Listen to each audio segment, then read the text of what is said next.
Husband abandons wife at delivery room to marry his rich boss. Unaware she just closed a $10 billion deal. Hello family. Welcome back to Tales by AK. Please do well to subscribe and let know where you are watching the story from in the comments. The thunder rolled across Atlanta like God clearing his throat.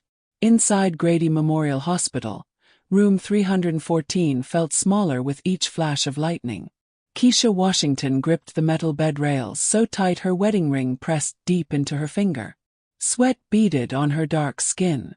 Her natural hair, usually perfectly styled, stuck to her forehead in damp curls.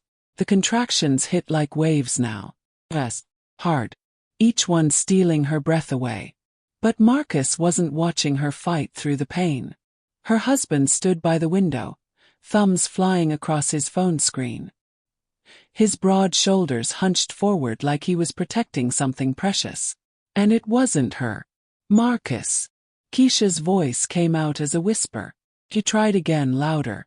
Marcus, baby, I need you. He didn't look up. Just held up one finger.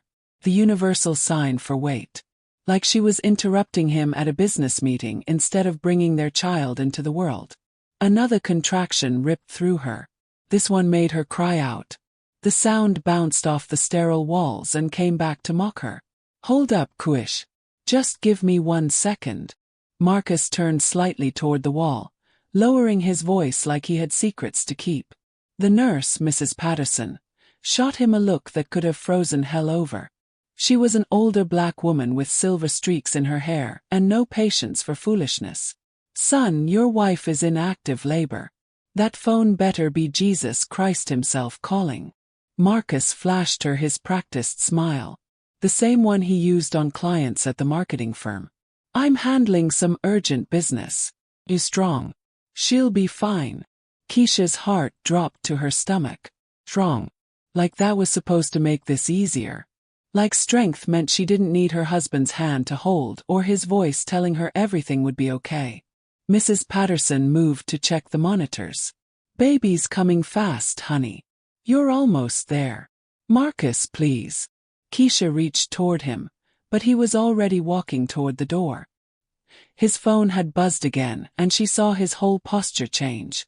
He straightened up like someone had just offered him $1 million. She caught a glimpse of the name on his screen. Victoria Sterling. Her husband's boss at Sterling and Associates. The woman with the perfect everything and the bank account to match. Marcus stepped into the hallway without a word. Mrs. Patterson's jaw tightened. She'd seen plenty in her 30 years of nursing, but this was something else. Baby girl, I've delivered over 3,000 babies. Trust me when I say you don't need him to do this. You got everything you need right here. She tapped Keisha's chest right over her heart. Keisha nodded, but tears blurred her vision anyway. Outside in the hallway, she could hear Marcus talking. His voice had that smooth tone he used when he wanted something. The same tone that had charmed her when they first met at Clark Atlanta University 15 years ago. 20 minutes passed. The contractions came harder and faster. Mrs. Patterson coached her through each one while Keisha kept glancing at the door. Waiting. Hoping. When Marcus finally walked back in, he wasn't rushing. Wasn't apologizing. His tie was straight. His shirt smooth like he'd been fixing his appearance instead of supporting his wife. How we doing in here? He asked it like he was checking on a project at work. Keisha stared at him. Really looked at his face. The face she'd kissed goodbye that morning. The face she'd loved for 15 years. Right now it looked like a stranger's. Where did you go? Marcus loosened his tie and sat in the chair by the window. Not the one next to her bed. Had to handle something real quick.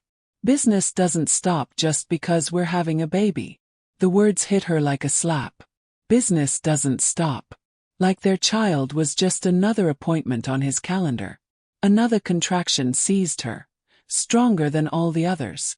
She doubled over, gripping the rails until her knuckles went white. This time Marcus did look up from his phone. But he didn't move. Didn't reach for her hand. Just watched like she was a TV show he wasn't that interested in. You got this, baby girl, Mrs. Patterson said, her voice steady and sure. Breathe through it. That's right.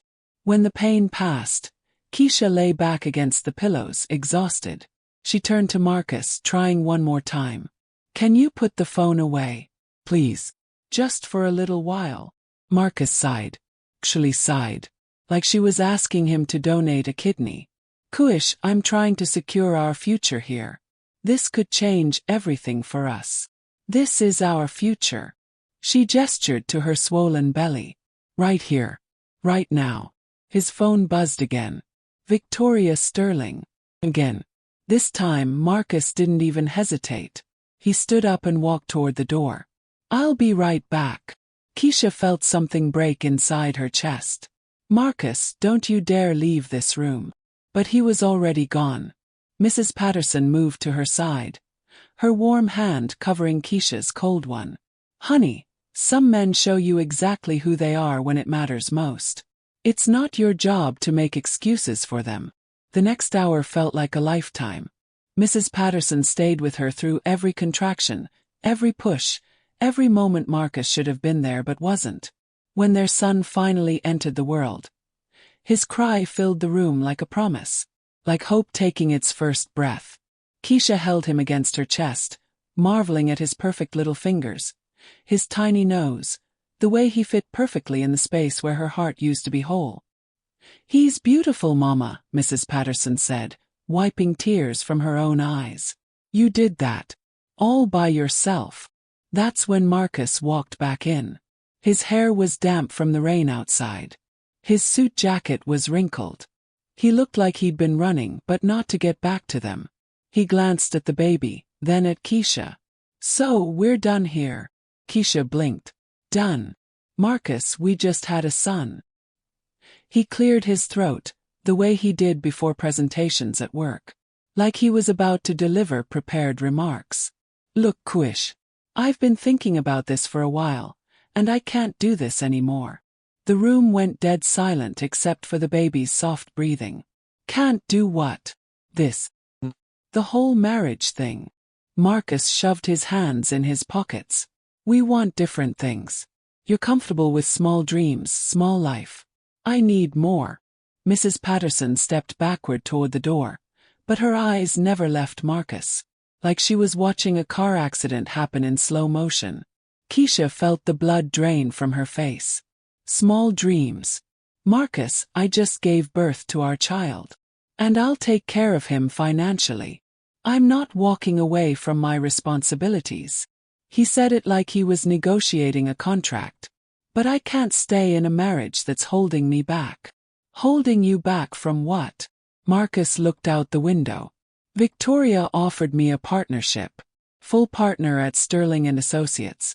We're talking about building something together. Something big. The pieces clicked together in Keisha's mind. The late nights at the office. The mysterious phone calls. The way he'd been distant for months, like his mind was somewhere else. Someone else. You're leaving me for her. He didn't deny it. You're walking out on your wife and newborn son to run off with your boss. Keisha's voice got stronger with each word. The day your child was born. It's not that simple. It's exactly that simple. She shifted the baby in her arms, her voice dropping to a whisper that somehow felt more dangerous than shouting. If you walk out that door right now, don't ever come back. Marcus hesitated for maybe 2 seconds. Then he straightened his tie, grabbed his jacket from the back of the chair, and headed for the door. He paused with his hand on the handle. For what it's worth, I hope you'll be okay. Then he was gone. Mrs. Patterson rushed to Keisha's side as the sobs started. Deep, body-shaking sobs that came from a place she didn't know existed. But even through the tears, she held her son close, whispering promises against his soft head. It's just you and me now, baby boy. But Mama's got this. Mama's got you. What Marcus didn't know, what he couldn't have known because he never bothered to ask about her work anymore, was that Keisha's phone had been buzzing all day too. Not with texts from some other man, but with calls from investors, lawyers, and board members. The biotech merger she'd been working on in secret for 8 months had just closed. $10 billion. the biggest deal in the company's history. And tomorrow, the board of directors at Genesis Biotech would announce their new CEO. Keisha Washington was about to become one of the most powerful black women in corporate America. But right now, she was just a new mother holding her son, making him a promise she intended to keep. Across town, Marcus slid into the back of Victoria's black Mercedes. She was everything Keisha wasn't. Tall where Keisha was petite. Light-skinned where Keisha was deep brown. Cold where Keisha was warm. "It's done," he said, settling into the leather seat that probably cost more than most people's monthly salary. Victoria didn't look up from her phone. "Good. I don't do drama, Marcus. Remember that." The city lights blurred past the windows as they drove toward Victoria's penthouse in Buckhead. Marcus told himself he was moving up in the world. Trading up. Going from a small apartment in East Atlanta to a penthouse with a view of the whole city. He didn't let himself think about the way Keisha had looked at him when he walked out. Like she was seeing him for the first time and didn't like what she saw. 2 weeks later, the Georgia World Congress Center buzzed with the energy of Atlanta's biggest business gala. The black tie crowd included governors, senators, CEOs, and old money families whose names were carved into buildings around the city. Marcus straightened his bow tie and surveyed the room. Crystal chandeliers. Sculptures. Waiters carrying champagne that cost more per bottle than he used to make in a week. This was the world he'd been chasing his whole life. Beside him, Victoria looked like she'd stepped off the cover of Essence magazine. Gold gown that hugged her curves, diamond necklace that caught every light in the room, smile that never quite reached her eyes. "You clean up nice," she said, running her hand down his arm. "Try to look like you belong here." The comment stung, but Marcus swallowed it. This was the price of admission to the world he wanted. And he was willing to pay it. The MC took the stage as dinner wound down. "Ladies and gentlemen, tonight we celebrate excellence in business leadership. This year's honoree has achieved something unprecedented in our industry." Marcus sipped his champagne, only half listening. These award ceremonies all sounded the same. Rich people celebrating other rich people. Please join me in recognizing the architect of the largest biotech merger in American history. A deal that will bring life-saving medications to millions of people worldwide, while generating over $10 billion in revenue. Marcus perked up. $10 billion was serious money, even in this crowd. "Ladies and gentlemen, please welcome the new CEO of Genesis Biotech, Keisha Washington." The champagne glass slipped from Marcus's hand. It shattered on the marble floor, but he didn't hear it over the sound of his blood rushing in his ears. The massive screens around the ballroom lit up with Keisha's face. Professional headshot, hair pulled back in an elegant bun, wearing a navy blue power suit that made her look like she could buy and sell everyone in the room. The applause was deafening. People stood up, clapping and cheering like they were at a concert. Camera flashes popped like lightning. Marcus couldn't move, couldn't breathe. His wife, his ex-wife, was on stage accepting congratulations for a deal that made her one of the richest black women in America. Victoria leaned over, her voice honey-sweet with poison underneath. "Looks like your past just caught up with you." "You knew," Marcus whispered. "Of course I knew. Everyone who matters in this city knew this deal was coming. The question is, how did you not know what your own wife was working on?" The truth hit him like a truck. All those late nights he thought she was doing paperwork. All those quiet phone calls she took in the other room. All those times he brushed off her work as just something small, because it wasn't bringing in big money yet. She'd been building an empire while he was chasing scraps. The MC continued praising Keisha's vision, her determination, her ability to see opportunities others missed. With each word Marcus felt smaller. The room he'd thought made him look important now felt like it was exposing him for what he really was. A man who'd traded a diamond for fool's gold. Around him, Atlanta's elite whispered among themselves. Some glanced his way with recognition, putting together the pieces. The man who'd left Keisha Washington was sitting right there in their midst. The fool who'd walked away from greatness. Victoria stood up abruptly. "We're leaving." But the program isn't over. It is for you. Her voice had lost all its warmth. I thought you were connected to something valuable. Turns out you were, and you threw it away. That tells me everything I need to know about your judgment. They rode back to her penthouse in silence. Marcus stared out the window at the city lights, remembering how proud he'd felt driving through these same streets 2 weeks ago. Now they just looked cold. Victoria's phone had been buzzing non-stop since they left the gala. Business calls that she took without stepping away from him. He was learning that when you were truly powerful, you didn't hide your conversations. You made other people wait while you handled important things. The way Keisha used to wait while he talked to Victoria. 3 weeks later, Marcus sat in his rental car outside the gates of Keisha's new estate in Brookhaven. The property sprawled across several acres, hidden behind tall iron gates with security cameras that tracked his every movement. He'd driven by twice before, but never worked up the courage to press the intercom button. Today was different. Victoria had made it clear that their arrangement was over. Her exact words were, "I collect winners, Marcus. Not men who abandon winning teams." So here he was. Flowers in his lap, rehearsed apology in his head, hoping there was still a way back to the life he'd thrown away. The intercom crackled when he finally pressed the button. Yes. Keisha's voice sounded different. Stronger. More confident. "Keisha, it's Marcus." Long pause. He could almost see her deciding whether to hang up. "What do you want?" "I need to see you. Please. Just for a few minutes." Another pause. Then the gate started to open. The driveway curved through landscaped gardens before ending at a house that looked like something from Architectural Digest. Modern lines, floor-to-ceiling windows, a front entrance that made a statement about the person who lived there. Keisha opened the door before he could knock. She held their son on her hip, the baby's chubby hands playing with her pearl necklace. She wore a simple white dress that probably cost more than Marcus made in a month, but she wore it like it was just another Tuesday. She looked good. Better than good. She looked like success. "Marcus. Hey." He held up the flowers. Roses, her favorite. Or at least they used to be. "You look amazing." "Thank you." She didn't take the flowers. "Why are you here?" "I came to apologize." The words he'd practiced in the car tumbled out. "I was wrong. About everything. I should have been there for you, for our son. I let my pride get in the way of what really mattered." Keisha shifted the baby to her other hip. Their son stared at Marcus with curious eyes, like he was studying a stranger.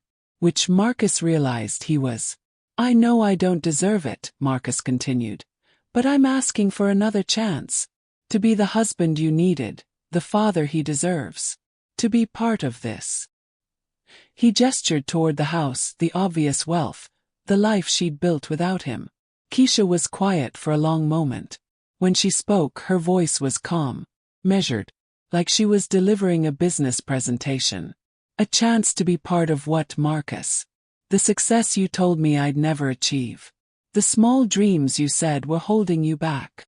I didn't know what you were working on. If I had known." "If you had known what? You would have stayed." She shook her head. "You didn't leave because you thought I was unsuccessful, Marcus. You left because you thought someone else could give you an easier path to what you wanted. That's not true. Isn't it? You saw Victoria's money and power and thought you could skip all the work, all the building, all the partnership that real success requires. You wanted to be handed what other people earned." The words hit him because they were true. He had wanted the shortcut, the express elevator to the top floor instead of climbing the stairs one step at a time. "I made a mistake," he said quietly. "You made a choice." Keisha's voice softened slightly, but not with affection, with pity. "And that choice showed me exactly who you are when things get difficult. When it matters most." Marcus looked at his son, who was still watching him with those serious eyes. "He's my son too." "Yes, he is. And he'll know that. He'll know your name and he'll know you helped create him. But he'll also know what you did. And he'll know that love isn't just about biology. It's about showing up. It's about staying when things get hard instead of running toward something that looks easier. So that's it. You're just going to shut me out of your lives. Keisha stepped back into the house, creating distance between them. I'm not shutting you out, Marcus. You shut yourself out when you walked out of that hospital room. I'm just not opening the door back up. She looked at him one last time, and he saw something in her eyes that hurt worse than anger. He saw indifference, like he was already a memory she'd processed and filed away. The flowers are pretty, she said, but I don't need them anymore. I've learned to plant my own garden. The door closed with a soft click. Marcus stood there for a moment, holding the rejected roses, listening to the sound of his son laughing somewhere inside the house. When he finally walked back to his car, he understood something he'd been too proud to see before. He hadn't lost Keisha because she'd changed. He'd lost her because she'd stayed exactly who she'd always been, a woman who dreamed big and worked hard to make those dreams real. And he'd been too small to see it. As he drove away from the estate, passing through gates that would never open for him again, Marcus thought about the lesson he'd learned too late. When you abandon people in their darkest moments, you don't get to celebrate with them when they reach the light. Keisha watched from her living room window as his car disappeared down the street. She wasn't sad anymore, wasn't angry. She was just grateful. Grateful that life had shown her the difference between a man who wanted to be part of her success and a man who wanted to use her success. Between someone who would hold her hand through labor pains and someone who would hold his phone instead. She looked down at her son, who was reaching for the sunlight streaming through the window. Your daddy made a choice, baby boy. But that doesn't mean you're missing anything important. Sometimes people show you what not to do, and that's a gift too. Outside, Atlanta hummed with opportunity.